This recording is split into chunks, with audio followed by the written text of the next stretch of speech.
What's poppin', y'all? Welcome back to I Do It Myself. I am Wayno. If this is your first time here, I hope that after this video, you stay. If you like what it is that I do, hit that sub button, hit them likes, run up the hype. Today, we are talking about this situation with Diddy because this chapter is about to close extremely soon. Friday to be exact. Diddy is facing sentencing. And the prosecutors is not holding back on him. They are seeking, at minimum, an 11-year sentence. News breaking overnight in the Sean Diddy Combs case. Chief Investigative Correspondent Aaron Katursky here with the latest. Good morning, Aaron. Good morning, George. Federal prosecutors say Sean Combs was violent, abusive, and unrepentant. So while Combs was acquitted of more serious charges, this morning, federal prosecutors say he still deserves at least 11 years in prison following his conviction on 2 counts of transportation for the purposes of prostitution. That is a far more severe punishment than Combs' attorneys recommend. They cast him as a reformed domestic abuser and are seeking time served, saying anything longer would amount to a perversion of justice.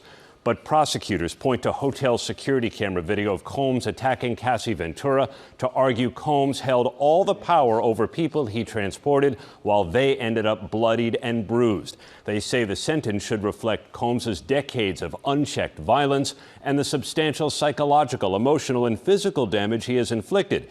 Defense attorneys call the government's recommendation draconian, saying it amounts to verdict be damned, lock him up, and throw away the key. Robin's sentencing is set for Friday. Yes, it is. All right, Aaron, our thanks to you for your reporting. Yeah, they going for it. They going for it. And I mean, listen, Cassie, she wrote a letter, to the judge today. Before we get to that letter, I just want to go through a small bit of timeline of things that transpired. So, Cassie goes to sue Diddy. He settles in a day. She gets $20 million. At the time, I believe the amount, was the amount disclosed? It might have not been disclosed. I can't remember exactly. But, she gets the $20 million. Diddy keeps saying that, I'm not going to allow people to keep slandering my name because there was all these rumors about things that potentially happened. And then the video comes out.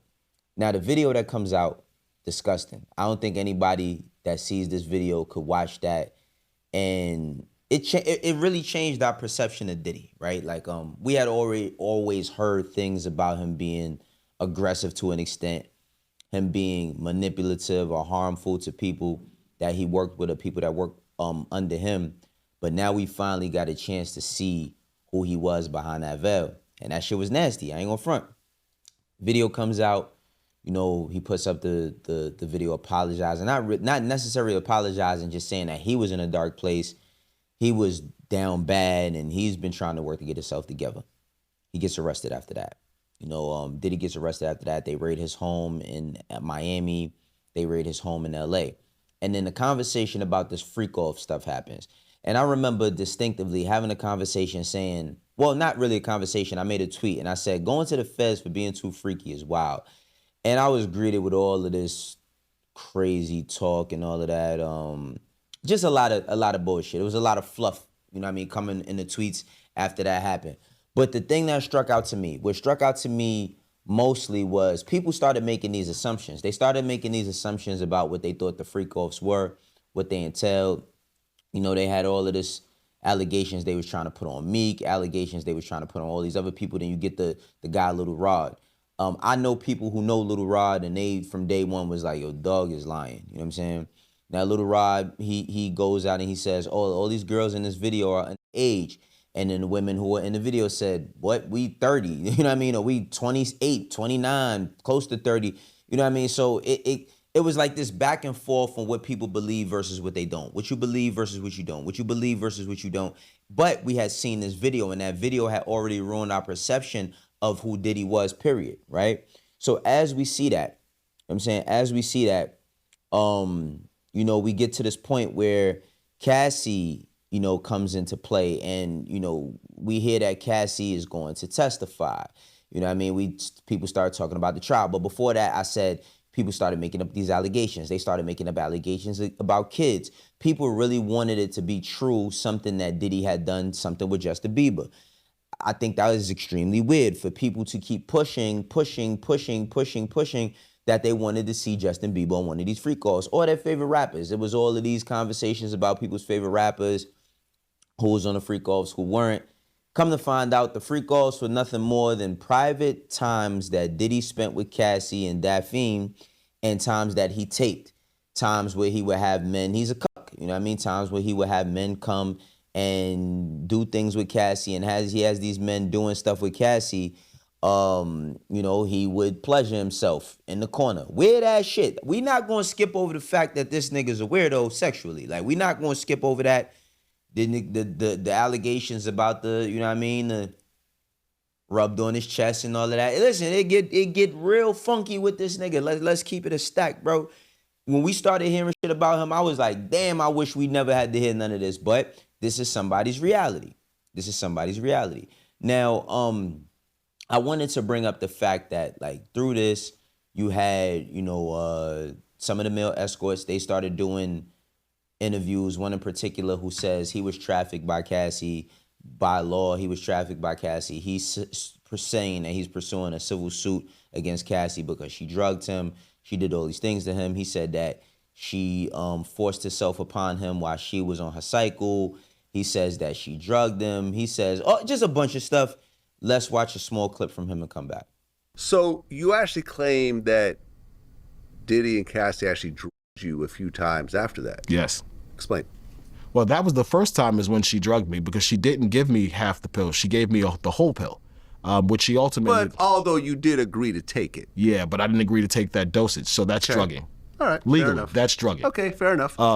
So she admitted it the next time. She said, listen, you're a big guy. Half the pill wouldn't have worked, so I gave it to you. She said, you didn't die. You're all right. And at the time, being dumber, being in the situation, I kind of blew it off. I always made sure I took drugs from her myself. If she gave me an E-pill, yeah, I'll take the E-pill, but give it to me. Let me figure it out. I'll take it.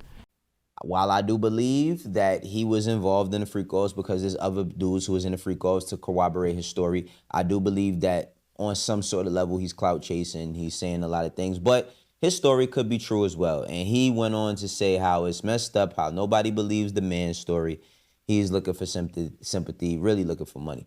But majority of the people who were involved in this, specifically the ones who did the freak-off, said that domestic side, Cassie seemed like she was into it. Cassie had reached out to them. Cassie had recruited them. Sometimes Cassie paid them. This is not a bash Cassie session. The question that I'm going to pose within this episode is, do y'all think that the 11 years is too much or too little? And I'll let y'all know what I think.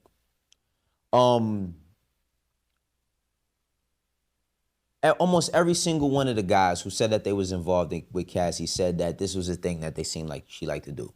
Now, a few of them did say that when Diddy would hit her or do something to her, they would get in his face or they would, try to combat it. But, he was harming her and then just going and doing the freak-offs, and then they was on drugs and all this other stuff. Now, Cassie, she wrote a letter. And Cassie has had an extremely long journey in her life. Let's read some of the letter. It says, I have been in a cycle of thought and then overthought writing this letter to you. If there's one thing I have learned from this experience, it is that victims and survivors will never be safe. Although I can hope for justice and accountability, I have come to not trust anything. I hope that your decision considers the truths at hand that the jury failed to see. I believe, because they threw out a lot of these charges, the RICO charges specifically. For 4 days in May, while 9 months pregnant with my son, I testified in front of a packed courtroom about the most traumatic and horrifying chapter in my life. I testified that from age 19, Sean Combs used violence, threats, substances, and control over my career to trap me in over a decade of abuse. He groomed me into performing repeated sex acts with hired male workers during multi-day freak-offs, which occurred nearly weekly. I was forced into lingerie and heels, told how to look, and piled with drugs and alcohol so he could control me like a puppet. These events were degrading and disgusting, leaving me with infections, illnesses, and days of physical, emotional exhaustion before he demanded it all again. Sex acts became my full-time job. He used the only way to stay in his good graces. Now, let's keep it a stack, man. As a father who has daughters, this is something that I would never want my daughters to go through. As a man who has sisters, you know, mother, nieces, you feel me? Female friends, this is something I would never want my homegirls to go through, or my family members. But there is, you know, a space that I feel there's a void and an occupancy for. The void is how people look at the law. The law is not about what you feel. The law is not about what you think. The law is about what you can prove. And I think that the end verdict will be a culmination of not specifically just the law, but the perception that we all seen. But let me get back to it. It says, I testified that I learned to read Sean Combs' signals, knowing that when he spoke of freak-offs, he was demanding them, and refusing meant punishment. Losing my car, my phone, or worse. He controlled every part of my livelihood and threatened to destroy my reputation by leaking sex tapes. A threat he repeated often. His power over me eroded my independence and sense of self until I felt I had no choice but to submit. When he believed I had wronged him or was sufficiently responsive, he also threatened people around me and those close to me, including my family. I regularly worried that displeasing him meant putting my family and friends' safety at risk. So again, it gets a little bit deeper as to how she feels going through some shit like this. And I'm not going front. You have to think, right? I don't know how much information or how the judge looks at Diddy, period. But I do know one thing, right? People have perceptions of people. And I think that throughout this entire thing, Diddy has shown who he was. Now, they thrown out, you know, of course, the stuff that happened with Capricorn, the Kid Cudi stuff. They threw out all of these other things, right?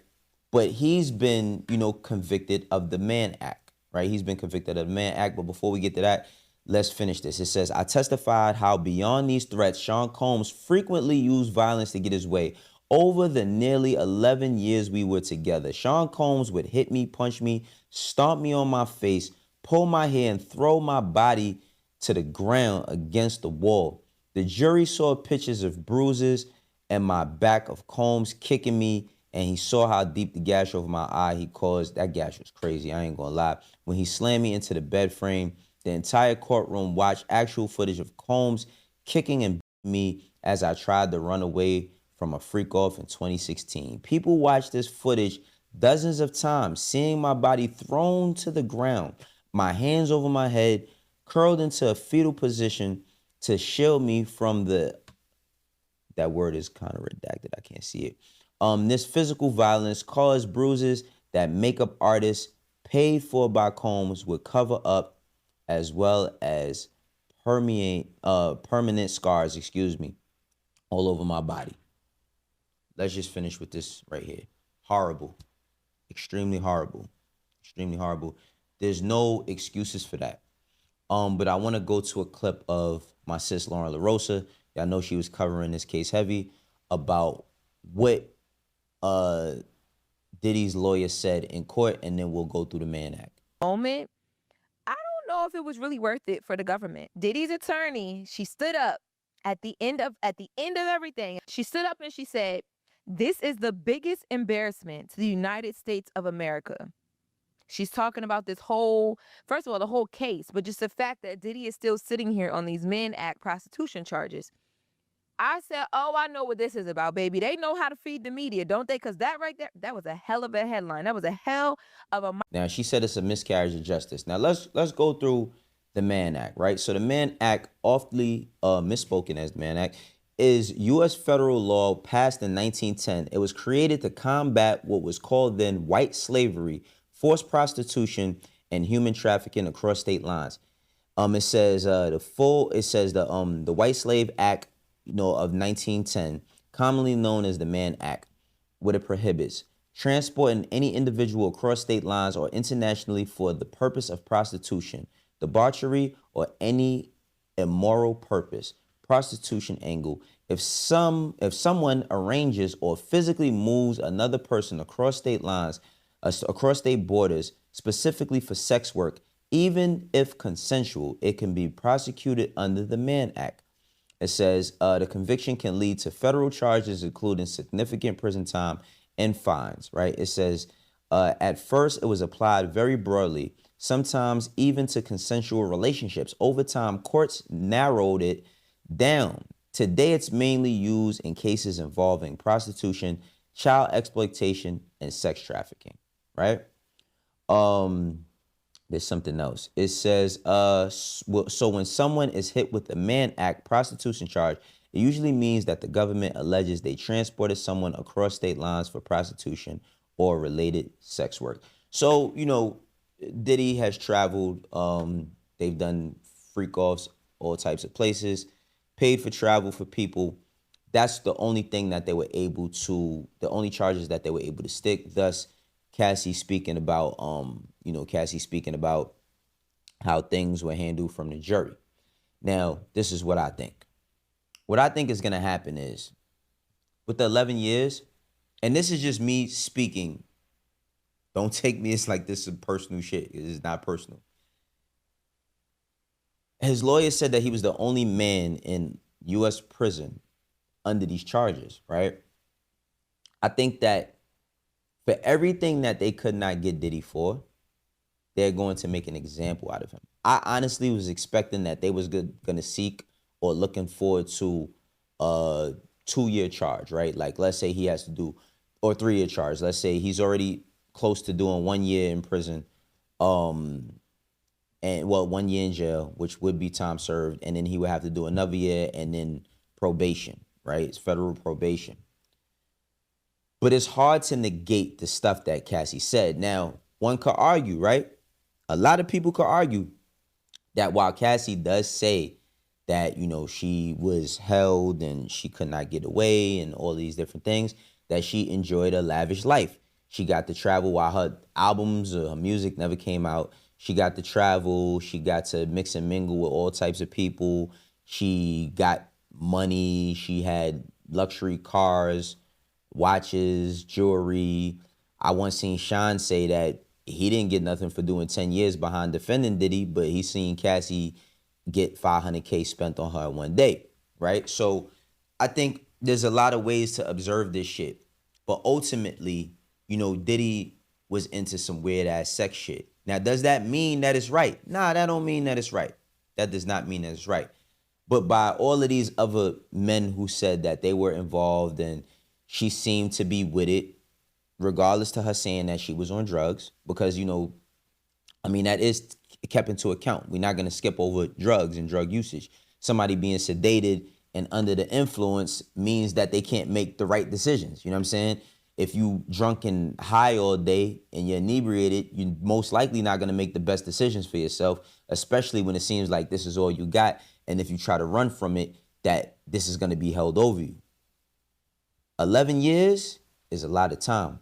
But those 11 years to me is not coming from the said charges. This 11 years is going to be about domestic violence, which Diddy was not, he was not convicted of nor charged with. But the domestic violence did give insight into what type of person he was. When Capricorn got up there and cried, the domestic violence mixed with her testimony, whether it was used or not, can be taken into account, because it's like she's up there crying, saying that she was scared. The Kid Cudi shit, cutting open his car, setting it on fire because he was messing with Cassie. Even though Kid Cudi said, I believe that Cassie was playing both of us, right? That's what's going to happen with Diddy. Diddy is not, while he is convicted of this Mann Act, I don't think that that's the penalty he's going to face. He's going to face that penalty for that perception. See, I said this numerous times, and I always said that perception is reality. It might not be your mind reality, but if you look at things from a certain way, that's just what it is. So while Diddy can say a million times, yo, I was on drugs, I was in a bad space, I was fucked up, I shouldn't have been doing it, I have remorse, You know, it's now. It's reactive, not proactive. And look like they're going to hit him over his head. I mean, we will cover it. Y'all let me know how y'all feel about this whole entire situation, man. I think that, you know, for what Cassie is going through, shit is really messed up. Diddy did pay her out $20 million, and the hotel did pay her, I believe, another $10 million. But most people is not going to sign up for a life like that in order to get that payout. This is I do it myself. For the ones that rock with me, you know how we doing. For the ones that don't, eventually will. I'll catch you on the next one. Peace.